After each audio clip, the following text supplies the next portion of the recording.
Pemulihan atau PKPP yang akan bermula pada 10 Jun 2020 hinggalah 31 Ogos 2020. Dalam tempoh PKPP ini, lebih banyak kelonggaran diberikan kepada saudara-saudari untuk menjalani aktiviti kehidupan seharian di samping mematuhi SOP secara berterusan. Mulai 10 Jun 2020, perjalanan rentas negeri akan dibenarkan kecuali di kawasan yang diisytiharkan Perintah Kawalan Pergerakan Diperketatkan atau PKPD. Jadi bagi mereka yang ingin menziarahi ibu bapa yang tinggal berjauhan di negeri lain, bolehlah berbuat demikian. Alhamdulillah. Cuma nasihat saya, sentiasalah jaga kebersihan diri. Pakai pelitup muka apabila berada di tempat awam dan elakkan tempat yang sesak semasa pulang ke kampung. Ingat, jika ibu bapa anda adalah warga emas, mereka berada dalam kategori orang yang mudah terdedah kepada jangkitan. Jadi walaupun kita seronok dapat menziarahi mereka, tanggungjawab utama kita ialah untuk melindungi mereka daripada terkena jangkitan. Dalam tempoh PKPP ini juga, hampir semua aktiviti sosial, pendidikan, keagamaan, perniagaan, sektor ekonomi dan sebagainya akan beroperasi semula secara berperingkat-peringkat dengan pematuhan sepenuhnya kepada SOP. Sebagaimana yang telah diumumkan oleh Yang Berhormat Menteri Kanan Pertahanan, perkhidmatan gunting rambut dan salon akan dibenarkan. Pasar terbuka, pasar pagi, pasar malam, pasar tamu, bazaria, medan selera, pusat penjaja, food truck dan gerai makan juga akan dibenarkan. Selain itu, aktiviti komersial yang melibatkan urus niaga jualan dan pemasaran bukan dalam premis perniagaan juga dibenarkan. Termasuk dalam senarai yang dibenarkan juga ialah lawatan ke muzium, indoor basking, dobi layan diri, aktiviti perikanan rekreasi termasuk kolam pancing komersial dan penggambaran filem. Mesyuarat dan bengkel juga dibenarkan dengan syarat mematuhi sepenuhnya protokol kesihatan dan mengoptimumkan ruang. Dalam kategori sukan, beberapa jenis sukan dan rekreasi akan dibuka semula dengan pematuhan kepada SOP.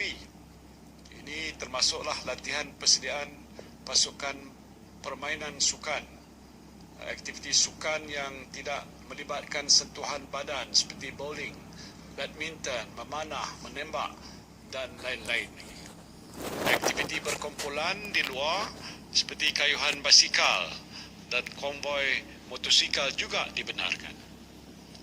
Yang masih tidak dibenarkan ialah pertandingan sukan atau permainan yang melibatkan perhimpunan penyokong atau penonton yang ramai seperti di stadium, sukan renang dan kolam renang awam dan sukan bersentuhan seperti rugby, gusti, tinju, bola sepak, bola keranjang dan hoki.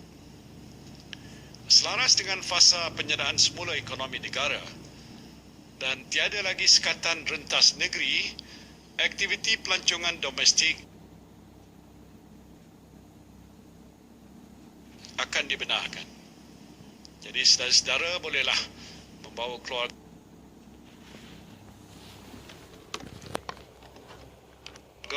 untuk melancong di dalam negeri dengan mengamalkan kebiasaan baru ataupun new normal setelah hampir 3 bulan tidak ke mana-mana. Bagi yang berhasrat untuk melancong ke luar negara, tunggu dulu. Kerana sempadan negara kita masih ditutup. Dalam kategori perayaan dan aktiviti keagamaan, saya nak sampaikan berita baik, iaitu sambutan Hari Raya Aidul Adha dan ibadah korban akan dibenarkan tertakluk kepada SOP pihak berkuasa agama Islam untuk solat berjemaah dan aktiviti keagamaan di masjid dan rumah-rumah ibadat pula, kelonggaran untuk membenarkan lebih ramai jemaah hadir mengikut ruang keluasan masjid atau rumah ibadat sedang diperhalusi oleh kerajaan dan akan diumumkan sedikit masa lagi. Bagi ibu bapa yang ada anak yang bersekolah, pastinya saudara-saudari tertanya-tanya bila sekolah akan dibuka. Untuk makluman, saudara-saudari, sekolah akan dibuka secara berperingkat dalam tempoh PKPP ini setelah mendapat nasihat daripada Kementerian Kesihatan. Kementerian Pendidikan akan membuat pengumuman terperinci mengenainya sedikit masa lagi. Dalam tempoh pemulihan untuk menuju normalisasi ini, beberapa aktiviti dan sektor dalam senarai negatif semasa PKPB akan dilonggarkan atau dibuka berdasarkan SOP yang ditetapkan. Umpamanya, waktu operasi perniagaan akan kembali seperti biasa dengan pelaksanaan kebiasaan baru yang melibatkan pemilik premis dan pelanggan. Penjarakan sosial, penggunaan pelitup muka di tempat awam dan membasuh tangan menggunakan sabun ataupun hand sanitizer merupakan kebiasaan baru yang mesti kita terus amalkan. Walaupun saya telah mengumumkan banyak kelonggaran ini tidak bermakna tiada lagi apa-apa sekatan yang akan dilaksanakan oleh kerajaan untuk mengawal penularan COVID-19 ini. Beberapa aktiviti ataupun sektor masih dilarang.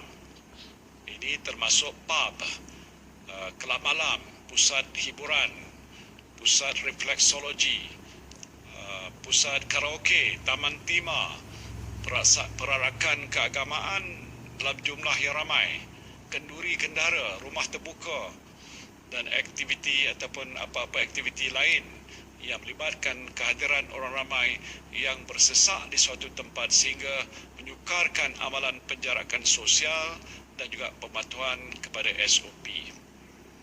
Untuk mengetahui dengan lebih lanjut senarai aktiviti ataupun sektor yang dibenarkan dan yang tidak dibenarkan, saudara-saudari bolehlah layari laman web Majlis